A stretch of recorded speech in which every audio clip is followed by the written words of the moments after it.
Goshamahal MLA Raja Singh మరోసారి సంచలనం సృష్టించారు. ఎట్టి పరిస్థితుల్లోనూ నేను ఎమ్మెల్యే పదవికి రాజీనామా చెయ్యను. ఎవరికైనా ఇష్టం ఉంటే ఏం చేసుకుంటారో చేసుకోండి అని ఘాటుగా హెచ్చరించారు. వరుసగా 3 సార్లు గోషామహల్ ప్రజలు తనను గెలిపించారని, రాష్ట్ర బీజేపీ నుంచి ఎలాంటి మద్దతు లేదని రాజా సింగ్ విమర్శించారు. నా మాటల్లో తప్పు ఉంటే కార్యకర్తలను అడగండి అని ఆయన సవాల్ విసిరారు.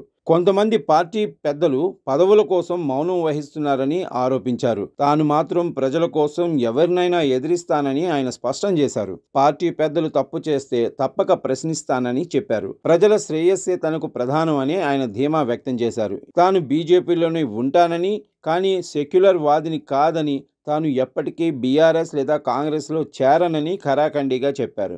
ఢిల్లీ పెద్దలు తరచూ మాట్లాడతారని, తనకు వారి ఆశీర్వాదం ఉందని తెలిపారు. కిషన్ రెడ్డి తన పదవికి రాజీనామా చేస్తేనే నేను తన పదవికి రాజీనామా చేస్తాను అని ఆయన ప్రకటించారు. పార్టీ ప్రాథమిక సభ్యత్వానికి రాజీనామా చేసినప్పుడు యోగి ఆదిత్యనాథ్ కూడా తనపై తీవ్ర ఆగ్రహం వ్యక్తం చేశారని రాజా సింగ్ తెలిపారు. నేను చేసే కామెంట్స్ పార్టీపై కాదు, కొందరు నేతలపైనే. కార్యకర్తలు ఆందోళన చెందవద్దు అని రాజా సింగ్ హామీ ఇచ్చారు. నా గోషామహల్ ప్రజలు నాకు గెలిపిస్తున్నారు. నాకు ఎలక్షన్లో ఇట్లాంటి కూడా సపోర్ట్ చేయలే.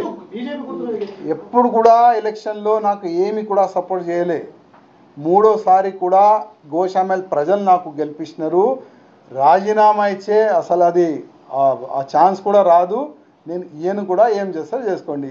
గతంలో కూడా చెప్పినా, ఇప్పుడు కూడా చెప్తున్నా. మీరు ఒక్కసారి ఎంక్వైరీ చేసుకోండి.